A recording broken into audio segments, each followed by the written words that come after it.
So one of the unique things about a person that has a herniated disc is that oftentimes they don't just have the typical sort of achy low back pain or achy neck pain.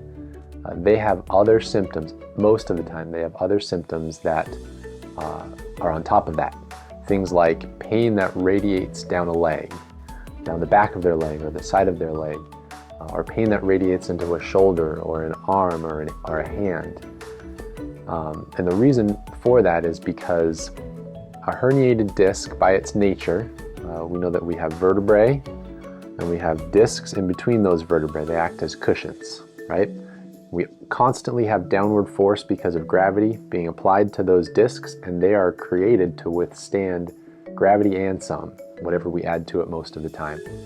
But on occasion, there are forceful injuries or repetitive traumas that can cause the disc to lose its integrity and herniate or break the boundary of where it's supposed to be. When that happens, oftentimes the herniation of that disc will impede or push up on one of the nerves that goes into those areas we just talked about, into a leg or into an arm or hand. So the treatment for a person that has that type of condition most of the time is going to be a little different than somebody who doesn't have that type of condition, has a more standard form of pain.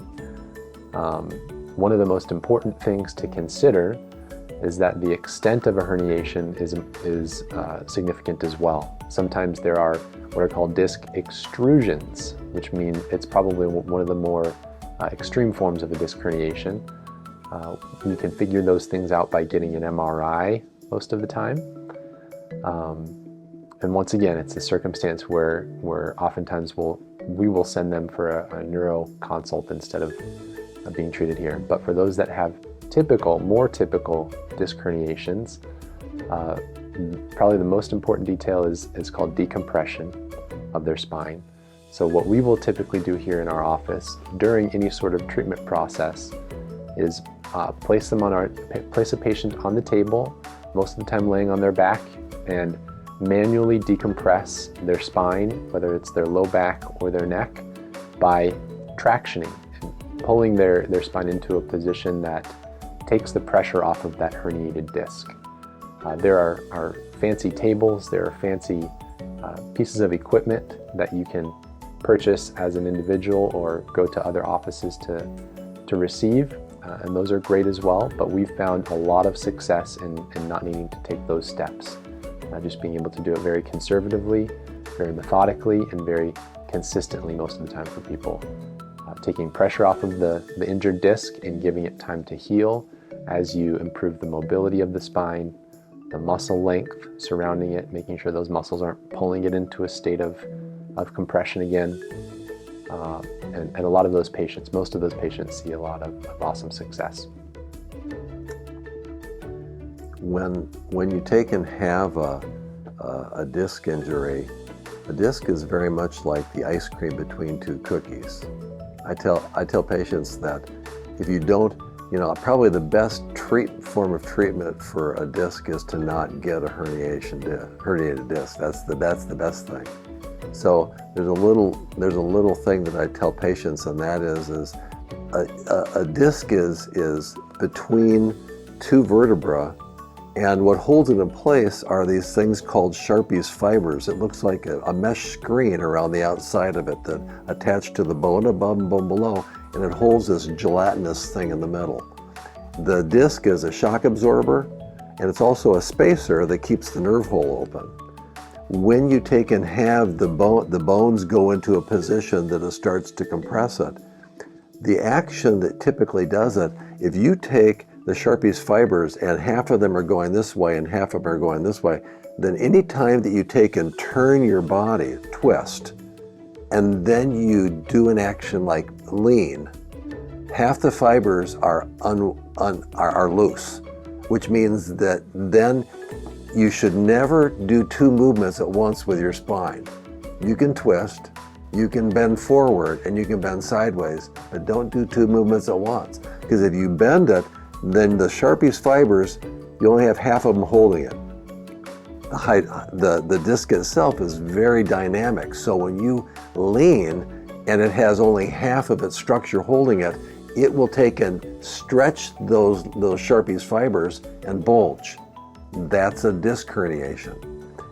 How do you get it to repair itself? You take the pressure off of it, you get the muscles to relax so they don't keep holding it in an antalgic position because it's trying to protect you. And as you pull it apart, the disc itself then gets pulled back into center. Just like if you pulled a balloon into your mouth, it sucks in. If the disc itself's between the bones and you pull the bones apart, the disc gets skinnier but taller. And so the herniation goes away. Then the body takes and brings in fibroblasts, lays down fibrin and restores or creates a scar over that will support that disc. Discs every single day lose fluid. Discs every night are supposed to fill up with fluid. There we get back to the thing where you don't want your muscles to be short, because if you have a short muscle and you bend, you've got a greater dynamic compression on the disc, which would make it bulge and herniate easier. So prevention is probably the best thing, but the tractioning, it's gold. Last thing that I'll say is, as Dr. Hill just mentioned, the disc has a structure the way that it is, and it's a very purposeful structure. In fact, the entire spine does. We talked about chronic conditions earlier. When you have specifically a lumbar spine, a low back that has vertebrae stacked on top of each other in a specific fashion with discs in between those, when there is equal pressure being placed on the disc, it has more strength. When you start to see that the pressure is unequal, meaning more pressure in the back of a disc than the front, or right as opposed to left, that's when a lot of the dynamic changes and injury is more prone to happen, which is... It kind of acts like a watermelon seed.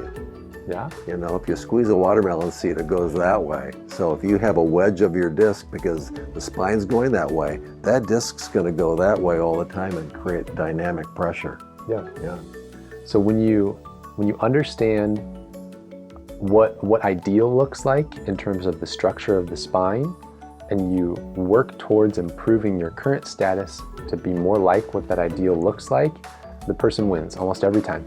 Whether they have an existing herniation or they don't, or whether they have a major problem or they're just looking to be proactive, that's really the focus, is helping them to understand this is what I should be doing for myself to prepare my body to be the best that it can be. And a lot of people, they think once they have a herniated disc that it's never going to ever be normal again. And I will say that the body has a very great way of, if you eliminate the pressure on the disc will stabilize and heal just fine. So the idea of once herniated, always having a bad back is not true. Herniations do heal if they're treated the right way.